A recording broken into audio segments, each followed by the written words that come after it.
نحمده ونصلي على رسوله الكريم أما بعد أعوذ بالله من الشيطان الرجيم بسم الله الرحمن الرحيم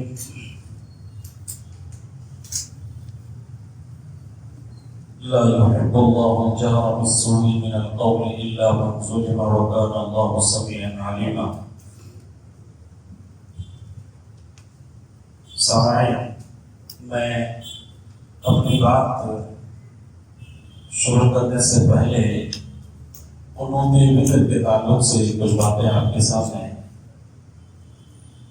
کرنے کی کوشش کروں گا. قنوت وتر جو ہے اس میں کچھ کلمات ایسے ہیں جہاں پہ آمین ہم کو نہیں کہنا چاہیے. وہاں پہ یا تو آپ وہی کلمات دوہرا دیجیے جو امام کہتے ہیں یا پھر آپ خاموش رہیں. تو بہتر ہے کہ آپ وہ کلمات دوہرا دیجیے.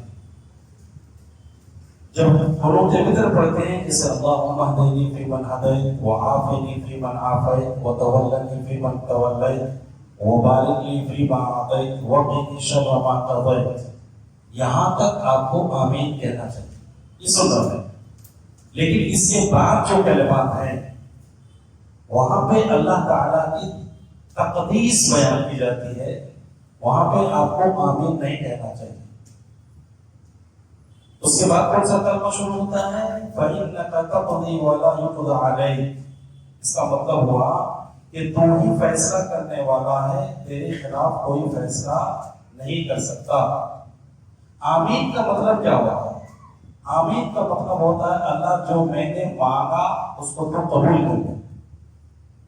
آمین کا یہی مطلب ہوتا ہے. لیکن یہاں تو اب اللہ تعالیٰ کی تعریف کی جا رہی ہے تو یہاں پہ آمین کہنے کا کوئی مطلب نہیں بنتا. ہم یہاں اللہ تعالیٰ سے کچھ مانگ نہیں رہے بلکہ ہم کہہ رہے ہیں کہ اللہ تو ہی فیصلہ کرنے والا ہے اور تیرے فیصلے کے خلاف کوئی فیصلہ نہیں کر سکتا. یہ اللہ کی ایک صفت ہم بیان کر رہے ہیں. تو یہاں پہ اگر ہم آپ کہتے ہیں آمین تو کیا مانگا ہم نے اللہ سے؟ کچھ تو مانگا نہیں ہے. اللہ کی تعریف ہو رہی ہے. تو لہٰذا یہاں سے جو کلمات شروع ہوتے ہیں فَإِنَّكَ تَقْضِي وَلَا يُقْضَى عَلَيْكَ، یہاں پہ آپ یہ بھی کلمہ آپ بھی دوہرا دیجیے. وَإِنَّهُ لَا يَذِلُّ مَعَ وَالِيْهِ، اور جس کا تو ولی بن جائے اسے کوئی ذلیل نہیں کر سکتا. اب یہاں پہ اللہ کی پھر تعریف ہو رہی ہے کہ اللہ جس کا تو ولی بن جائے، جس کی حفاظت کرنے والا تو بن جائے، جس کی دیکھ بھالی کرنے والا تو بن جائے، دنیا کی کوئی طاقت اسے ذلیل نہیں کر سکتی. تو یہاں پہ بھی آمین آپ کو نہیں کہتا، یہاں اللہ کی تعریف ہو رہی ہے. تو آپ اس جملے کو دوہرا دیجیے. اس کے بعد وَلَا يَعِزُّ مَنْ عَادَيْتَ، اور جس کے ساتھ تو دشمنی کرے اسے کوئی عزت نہیں دے سکتا.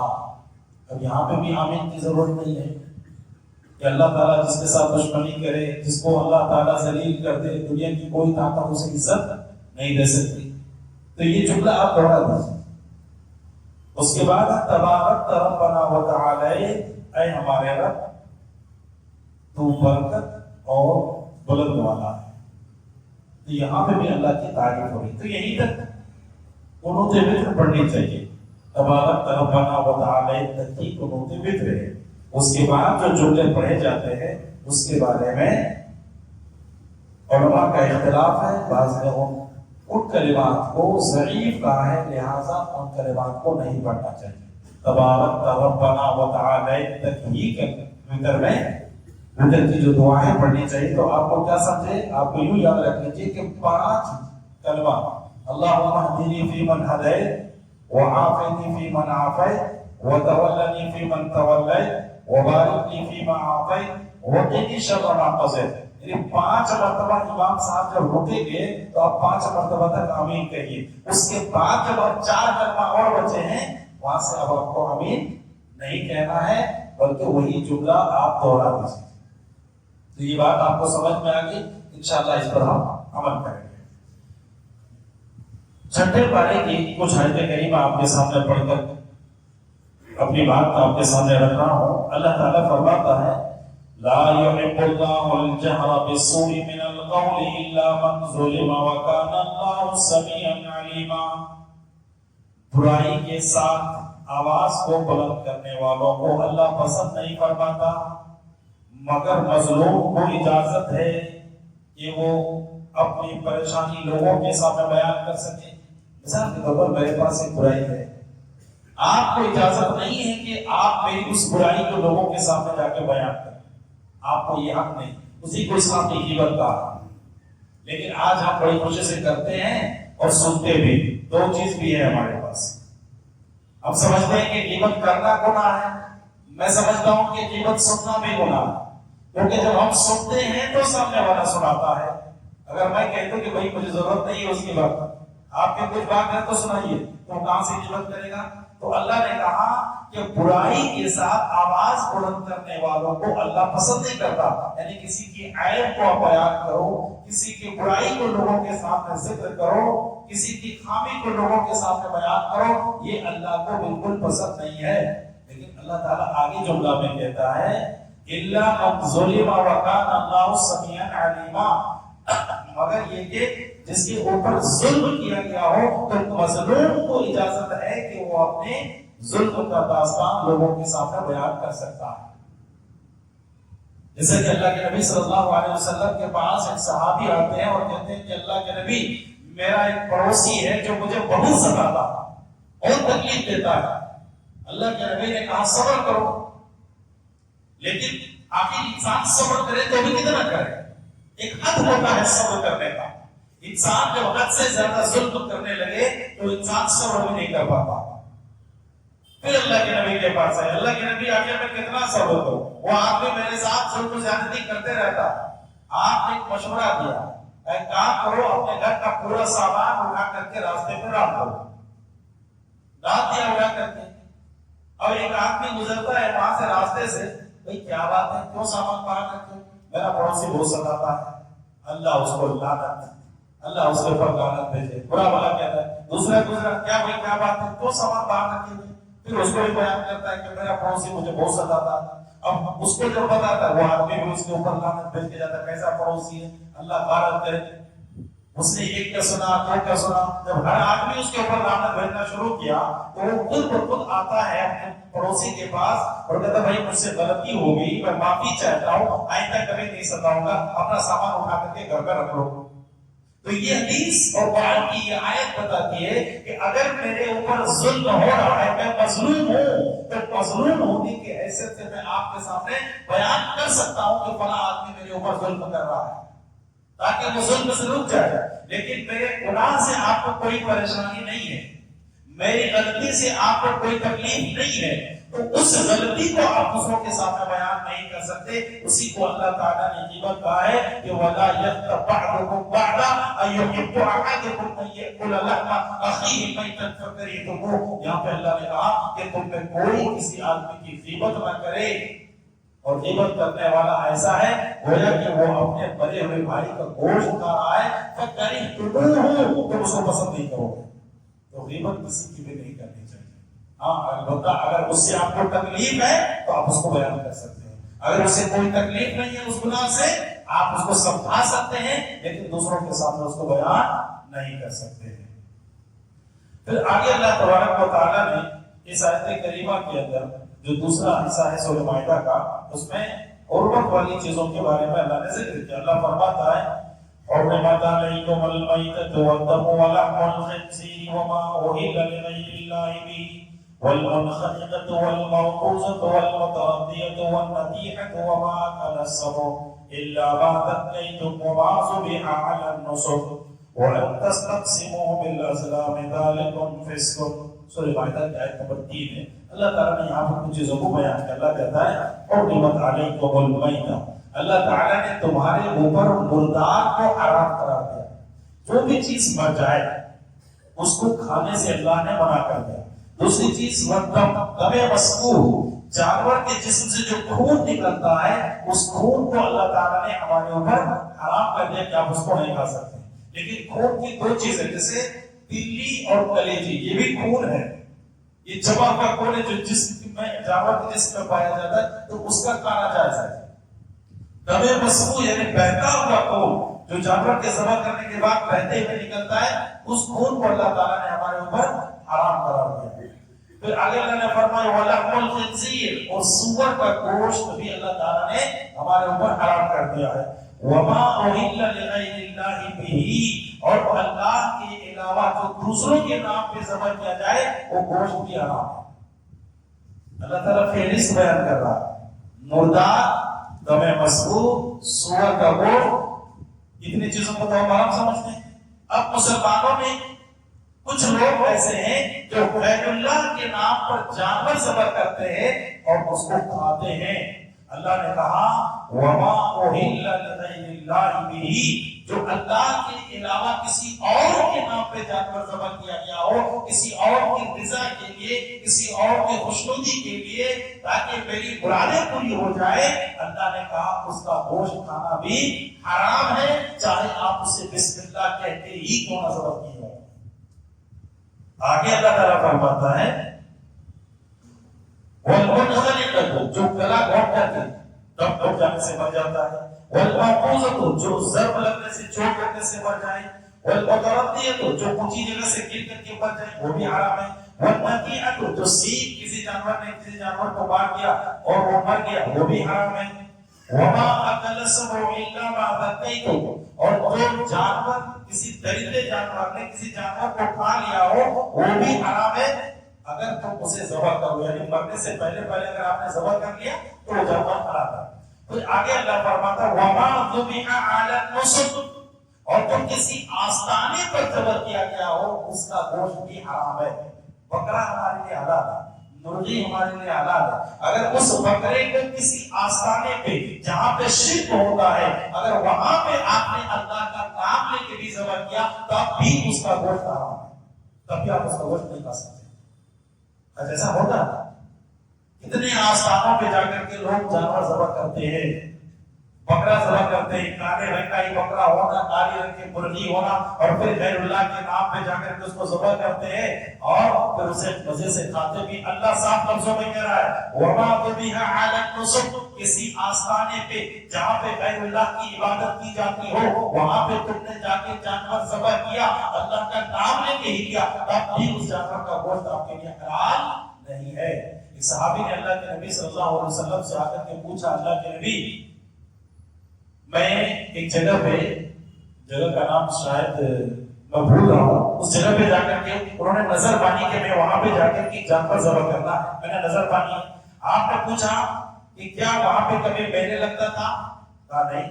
کہا کبھی وہاں کسی بت وغیرہ کی عبادت کی جاتی تھی؟ کہا نہیں.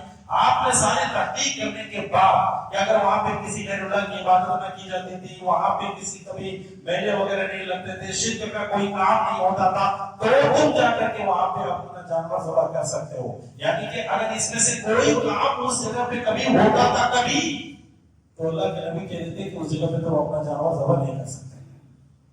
تو آستانے جہاں پہ غیر اللہ کی عبادت کی جاتی ہو وہاں پہ جانور ذبح کرنا حرام ہے اور اس کا گوشت کھانا بھی حرام ہے.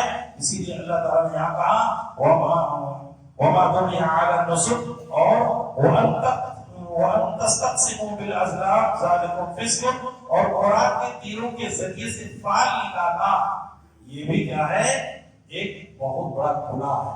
فال کہتے ہیں مشرکین مکہ 3 قسم کے تیر رکھتے تھے اور جب اس کو کوئی کام کرنا ہوتا تھا تو اس کے ذریعے سے وہ فال نکالتے تھے. ایک میں لکھا رہتا تھا ہاں، ایک میں لکھا رہتا تھا نہیں، اور ایک میں کچھ بھی نہیں لکھا رہتا تھا.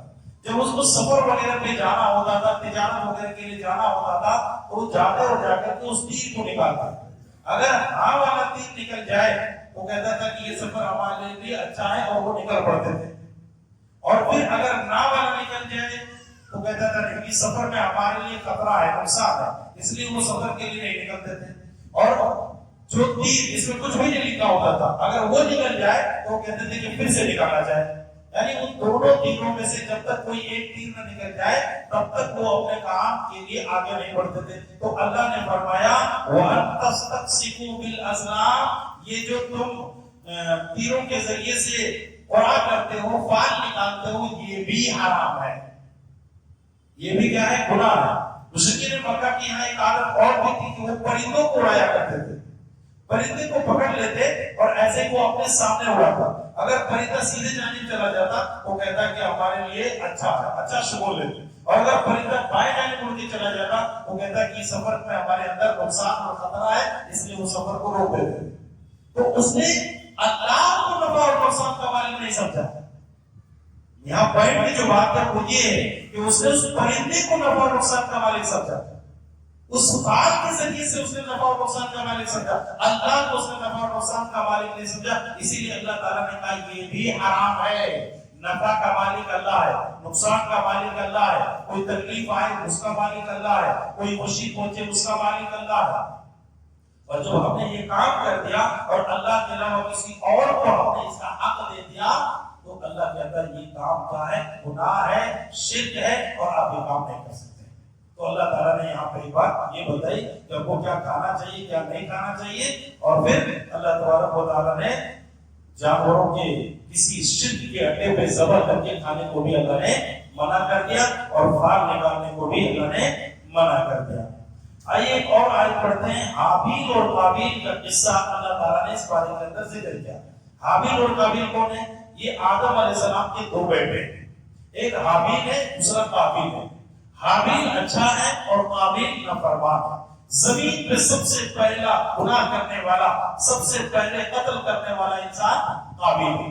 قابیل نے اپنے ہی صغیر بھائی حابیل کو قتل کر دیا۔ اللہ فرماتا ہے وَاتْلُ عَلَيْهِمْ نَبَأَ بَنِي آدَمَ بِالْحَقِّ إِذْ قَرَّبَا قُرْبَانًا فَتُقُبِّلَ مِنْ أَحَدِهِمَا وَلَمْ يُتَقَبَّلْ مِنَ الْآخَرِ قَالَ لَأَقْتُلَنَّكَ قَالَ إِنَّمَا يَتَقَبَّلُ اللَّهُ مِنَ الْمُتَّقِينَ۔ اللہ کہتا ہے کہ آدم علیہ السلام کے دونوں بیٹوں کا حال مکہ والوں کو کھڑا کھڑا سنا دیجیے، واضح کر کے بتا دیجیے۔ اور وہ حال کیا ہے کہ ان دونوں نے اللہ کی بارگاہ میں قربانی پیش کی۔ آج ہم بھی قربانیاں پیش کرتے ہیں تو سب کی قربانیاں کیا قبول ہو جاتی ہے؟ نہیں ہوتی۔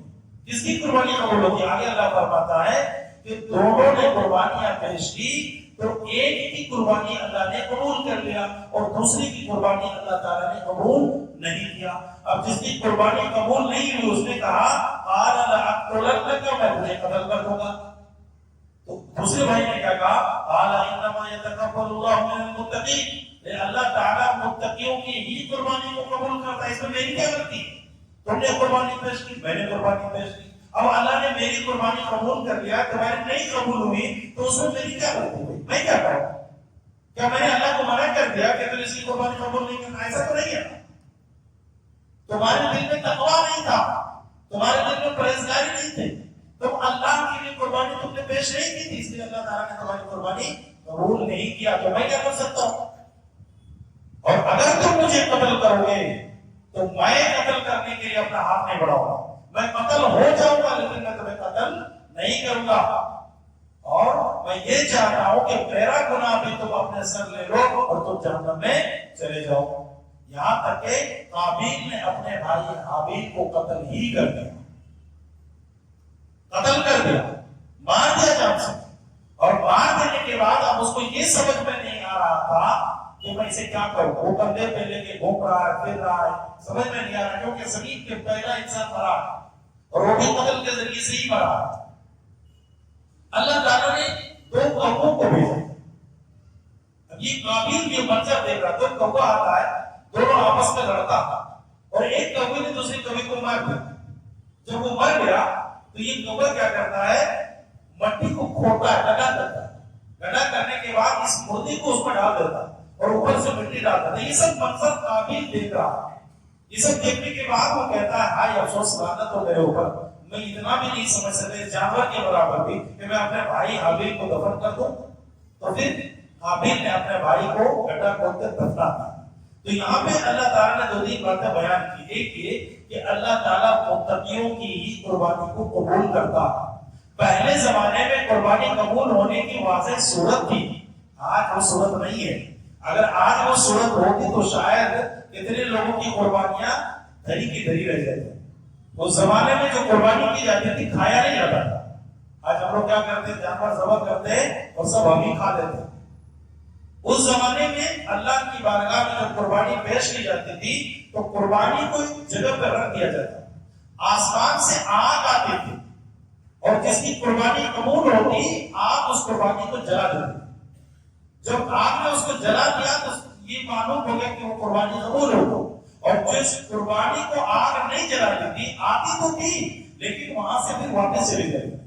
تو یہ واضح نشانی تھی کہ اللہ تعالیٰ نے اس قربانی کو قبول نہیں کیا. اور یہی صورت حضرت آدم علیہ السلام کے دونوں بیٹے حابیل اور قابیل کے ساتھ ہوا. آگ آسمان سے آئی، حابیل کی قربانی کو جلا دیا اور قابیل کی قربانی وہی کی وہی پڑی رہی. تو اس کو غصہ آ گیا، تمہاری قربانی قبول ہوگی، میری نہیں ہوئی، میں تجھے قتل ہی کر دوں گا. تو پھر قتل کر دیا. اب بات رہ گئی کہ قربانی پیش کرنے کے لیے اللہ تعالیٰ نے کہا کیوں تھا، کس لیے قربانی دونوں نے پیش کی تھی. تو کوئی بھی صحیح روایت اس کے بارے میں معلوم نہیں ہے. البتہ مفسرین ایک روایت کو لکھتے ہیں کہ آدم علیہ السلام کے زمانے میں چونکہ کوئی اور تو آدمی تھے نہیں، آدم علیہ السلام کے زمانے میں اللہ تبارک و تعالیٰ ایک ساتھ لڑکا اور لڑکی کو پیدا کرتا تھا حوا علیہ السلام کے ذریعے سے. ایک ساتھ ایک لڑکا اور ایک لڑکی، پھر ایک ساتھ ایک لڑکا اور ایک لڑکی. اب بھائی بہنوں کے درمیان ہی نکاح تھا کیونکہ دوسرے لوگ تو ہیں نہیں، ہم کس سے نکاح کرنا، انہی سے. تو اس میں اللہ نے یہ فرق رکھا تھا کہ جو ایک ساتھ پیدا ہو وہ آپس میں نکاح نہیں کر سکتے، جو الگ الگ پیدا ہوئے ان کے درمیان نکاح ہو سکتا تھا. تو قابیل کے ساتھ جو لڑکی پیدا ہوئی تھی وہ لڑکی بڑی خوبصورت تھی، اور قابیل کے ساتھ جو لڑکی پیدا ہوئی تھی وہ تھوڑی کم خوبصورت تھی. تو قابیل کے ساتھ جو لڑکی پیدا ہوئی تھی وہ اپنے ہی سگی بہن سے نکاح نہیں کر سکتا تھا، اس کو نکاح کرنا تھا حابیل کے ساتھ جو لڑکی پیدا ہوئی اس کے ساتھ. تو قابیل نے کہا نہیں، میں اسی لڑکی سے شادی کروں گا جو میرے ساتھ پیدا ہوئی کیونکہ یہ خوبصورت ہے. تب اللہ نے کہا کہ ان دونوں کو کہو کہ قربانی پیش کر، اور جس کی قربانی قبول ہو جائے گی وہی اس لڑکی سے شادی کرے گا. اور جب حابیل کی قربانی قبول ہو گئی تو اس کو غصہ آیا کہ تم اس سے شادی کرو گے، لہذا میں یہ نہیں مان سکتا، اور اپنے بھائی کو قتل کر دیا اور اسی لڑکی سے اس نے شادی کر لی. تو اسی لیے اللہ تعالیٰ نے قربانی پیش کرنے کے لیے کہا تھا. یہ مفسرین نے اس کو لکھا. حالانکہ کوئی صحیح روایت کہ یہی واقعہ ہی تھا اس کے بارے میں نہیں بیان کیا جاتا ہے. البتہ مفسرین نے کہا کہ وجہ یہ ہے جس کی وجہ سے اللہ تعالیٰ نے قربانی پیش کرنے کے لیے کہا تھا، اور دونوں نے قربانی پیش کی. ایک کی قربانی قبول ہوئی اور دوسری کی قربانی قبول نہیں ہوئی. تو پتہ چلا کہ جب تک دل میں تقویٰ نہیں ہو، پرہیزگاری نہیں ہو، قربانی اگر آپ پیش بھی کریں گے، عبادت آپ کریں گے بھی، عمل اللہ کے سامنے پیش بھی کریں گے، اللہ اس عمل کو قبول نہیں کرے گا. اور روزے کا کیا مطلب اللہ نے بیان کیا؟ لعلکم تتقون. اگر یہ روزہ آپ کو متقی نہیں بنا پا رہا ہے تو شاید کہ یہ روزہ اللہ کیا قبول نہیں ہو رہا ہے. یہ غور کرنا ہے. میں روزہ تو رکھ رہا ہوں لیکن گناہ سے باز نہیں آ رہا ہوں. میں روزہ تو رکھ رہا ہوں لیکن نماز نہیں پڑھ رہا ہوں. میں روزہ تو رکھ رہا ہوں لیکن جھوٹ سے باز نہیں آ رہا، سارے گناہ بھی کر رہا ہوں. تو آپ یقین رکھیے کہ جب آپ گناہ سے نہیں رک رہے ہیں تو آپ کا روزہ شاید اللہ کیا قبول نہیں ہو رہا ہے. کیونکہ روزہ کہتا ہے تقویٰ والا بن جاؤ، متقی بنو، یہ تمہارا کام ہے روزے کا. اگر روزہ آپ کو متقی نہیں بنا پا رہا ہے تو شاید ہمارا روزہ قبول نہیں ہو رہا ہے. اللہ سے دعا کرتے ہیں الہی العالمین ہم تمام مسلمانوں کو کتاب اللہ اور سنت رسول پہ چلنے کی توفیق عطا فرما. الہی جب تک دنیا میں زندہ رہ، ایمان و اسلام میں زندہ رہ، جب خاتمہ فرما، ایمان کو خیر خاتمہ فرما. آمین. تقبل یا رب العالمین.